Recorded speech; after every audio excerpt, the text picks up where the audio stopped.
So hey everyone, welcome back to my another blog. तो आज मैं बना रही थी बिरयानी, जिसके लिए मैंने ली थी पत्ता गोभी और कोई भी सब्ज़ी अवेलेबल नहीं थी घर में। पत्ता गोभी थी और आलू थे, तो मैंने ये दोनों लिए थे। फिर इनकी चॉपिंग करी ऐसे, और ये चाकू कुछ अलग जैसा था जिसके कारण मुझे इसकी चॉपिंग करने नहीं आ रही थी। तो फिर ऐसे ही मैंने जल्दी जल्दी से करी थी। तो मैंने देखी थी एक वीडियो यूट्यूब में कि ऐसे ऐसे बिरयानी बनाते हैं। मैंने पहली बार बिरयानी बनाई थी, लेकिन लास्ट में मेरे साथ बहुत ही गंदा वाला प्रैंक हो चुका था। आप पूरी वीडियो देखना, जब तभी आपको पता लगेगा कि मेरे साथ लास्ट में क्या हुआ था। तो मैंने लिए थे 2 आलू मीडियम साइज़ के, और इनको मैंने बड़ा बड़ा ही काटा था, क्योंकि मतलब दो मतलब आप देख सकते हो इसके एक हिस्से के 4 हिस्से ही कर रही थी। तो फिर इसके बाद मैंने लाई थी अपने खेतों से ऑर्गेनिक सब्जियां, जो ये साग था और प्याज के कुछ पत्ते थे। इनको मैंने काट लिया था, इससे टेस्ट भी अच्छा आना था। तो मेरे पास फिर और कोई सब्जियां भी नहीं थी, इसलिए मैंने इनको ले लिया था। तो फिर इसके बाद मैंने इनको धोया अच्छे से, सारी सब्जियों को मैंने अच्छे से धो लिया था। और इसके बाद मैंने ले लिया था प्याज, और प्याज को मैंने दो प्याज लिए थे, जिसमें एक प्याज को मैंने बारीक काटना था और एक को मैंने मोटा काटना था। तो आपको आगे पता लग ही जाएगा कि बारीक क्यों काटना था और मोटा क्यों काटना था। तो ये वाला प्याज मैंने बारीक काटा हुआ था, क्योंकि मैंने सारी वीडियो यूट्यूब से देखी थी कि उसने ऐसा ऐसा बताया था कि ऐसा ऐसा करना, ऐसा ऐसा करना, और मैं उससे इंस्पायर होके मैंने बनाए। लेकिन वो लास्ट में कुछ वैसा हो गया। आप देखना वैसा क्या हुआ था लास्ट में मेरे साथ।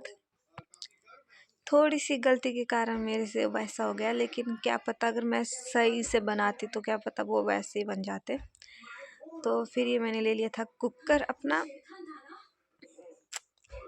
और गैस मैं जला रही थी, लेकिन ये नीचे से बंद थी। फिर इसके बाद मैंने कर ली थी ऑन गैस, और सस्पेन में मैंने डाला ऑयल, और ऑयल को गर्म होने दिया। फिर मैंने डाल दिया था प्याज, और इसको हम मैंने बिल्कुल इसको ब्राउन करा था, मतलब बिल्कुल ब्राउन होने तक इसको जलाया था। और ये हो गया था ब्राउन, और तो फिर इसको मैंने इसी स्टेज में निकाल लिया था बाहर। ये कुछ ज़्यादा ही ब्राउन हो गया था। फिर इसको ऐसे निकाल लिया था बाहर, और इसके बाद मैंने डाल लिया था अपना जो मैंने बारीक कटा हुआ प्याज था वो। ये रहा मेरा ब्राउन प्याज। फिर मैंने डाल दिया था बारीक कटा हुआ प्याज, और इसके बाद मैंने डाल दिए थे टोमेटो, 2 टोमेटो। और फिर इसके बाद मैंने डाले थे अपनी चॉपिंग करी हुई सब्जियाँ थी वो। इनको मैंने बिल्कुल भी मतलब भूनना नहीं था बिल्कुल भी। इनको सिर्फ 1 मिनट या आधा मिनट मैंने इनको रखा था ऐसे, और सब्जियाँ डाल दी सारी। फिर इसके बाद सारे मसाले डालने थे।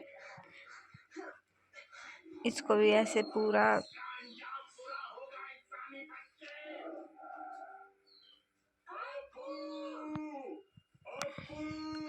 तो फिर आई थी अभी मसाले की बारी। ये रहे, सबसे पहले मैंने डाला था जीरा पाउडर, फिर मिर्ची पाउडर, फिर इसके बाद धनिया पाउडर, और फिर हल्दी पाउडर, फिर नमक 2 चम्मच डाले थे।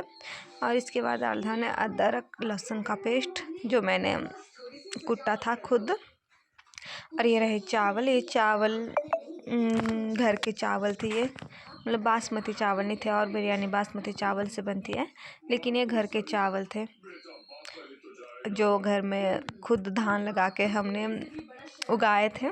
ये वो वाले चावल थे। इनको साफ़ करने के लिए मुझे बहुत सारा टाइम लगा था, कम से कम 15 मिनट लगे थे इनको साफ़ करने में। तो इनको मैंने 3 बार धो लिया था, क्योंकि इसमें बहुत ही ज़्यादा मतलब कुछ था ब्लैक, तो इसलिए। फिर डाले चावल, और इसके बाद डाला मैंने जो हमने ब्राउन करा हुआ प्याज था वो भी, और ये रहा धनिया डाला, धनिया हरे पत्ते। और इसके बाद हमने डाला था प्याज ब्राउन करा हुआ, और फिर से मैंने डाले चावल। जैसा जैसा उसने बताया था मैं बिल्कुल वैसे वैसे करती जा रही थी। ये रहे फिर चावल, और फिर इसके बाद फिर से धनिया डाला था, और फिर से ये ब्राउन प्याज डाले थे और फिर डाल लिया था मैंने पानी, जितना भी मतलब इसके लिए लगना था उतना पानी। और फिर नमक भी डाल दिया था मैंने ऊपर से, क्योंकि नमक कम ही डाला था तो, और नमक डाल लिया था मैंने। नमक को मैंने टेस्ट नहीं करा था, लेकिन ये पूरा हो चुका था। और बाद में डाल ली थी मैंने इसमें मिर्च हरी। और फिर मैंने आने दी इसकी 2 सीटियाँ, और मैंने गाइस जल्दी कुकर खोल दिया था, मतलब सीटी पूरी तरह से ठंडी नहीं हुई थी तो मैंने जल्दी खोल दिया था, जिसके कारण ये ऐसी बन गई। और ये नए चावल थे तो तब करके ये ऐसी बनी, लेकिन टेस्टी बनी थी। आप भी कभी ट्राई करना। Okay, bye bye.